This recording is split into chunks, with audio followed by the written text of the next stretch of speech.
Hi friends, எல்லோரும் எப்படி இருக்கீங்க? நான் ரொம்ப நல்லா இருக்கேன். நீங்களும் நல்லா இருப்பீங்கன்னு நினைக்கிறேன். இன்றைக்கி நம்மளோட லஞ்ச் பாக்ஸ் என்னென்னு பார்த்துலாமா? காலையிலேருந்து யோசிச்சது என்னடா லஞ்ச் பாக்ஸ் செய்யலாம் அப்படின்னு யோசிச்சே இருக்கும்போது தான் சட்டுன்னு ஞாபகம் வந்துச்சு. என்னடா பண்ணலாம் அப்படின்னா, காலிஃப்ளவர் கேப்சிகம் ரைஸ் பண்ணலாமா அப்படின்னு சொல்லிட்டு காலிஃப்ளவர் எடுத்து கட் பண்ணிட்டேன். கட் பண்ணதுக்கப்புறமா இந்த மாதிரி தனித்தனியாக உதிர்த்து எடுத்துப்பேன். இந்த மாதிரி உதிர்த்து எடுக்கக்கூடாதுங்க. இன்னுமே இது மெலிசாக சின்னதாக இந்த மாதிரி நம்ம எடுத்துக்கணும். எடுத்ததுக்கப்புறமா ஒரு பாத்திரத்தில் கொஞ்சமாக தண்ணி விட்டுட்டு நம்ம ரெடி பண்ணி வச்சுருக்க காலிஃப்ளவர் தேவையான அளவு உப்பு மஞ்சத்தூள் போட்டு இதை நம்ம வேக வச்சு எடுத்துக்கலாம். அப்படியே எனக்கு கொஞ்சம் ஹாட் வாட்டர் தாங்க ரெடி பண்ணிட்டு இருந்தேன். இந்த கிளைமேட்டுக்கு கொஞ்சம் சூடாக தண்ணி குடித்தா தான் ஏதோ கொஞ்சம் பேசுகிற மாதிரி இருக்குது. இப்போ பேனில் எண்ணெய் விட்டதுக்கப்புறமா பூண்டு, வெங்காயம், கேப்சிகம் எல்லாமே சேர்த்து கொஞ்சமாக உப்பு சேர்த்து வதக்கிக்கோங்க.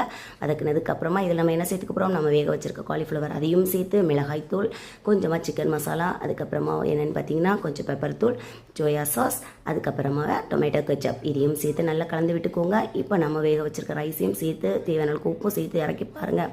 அடடடா, ரொம்பவே அல்டிமேட்டாக இருக்கும். கண்டிப்பாக ட்ரை பண்ணி பாருங்கள். இன்னொரு வீடியோவில் பார்க்கலாம்.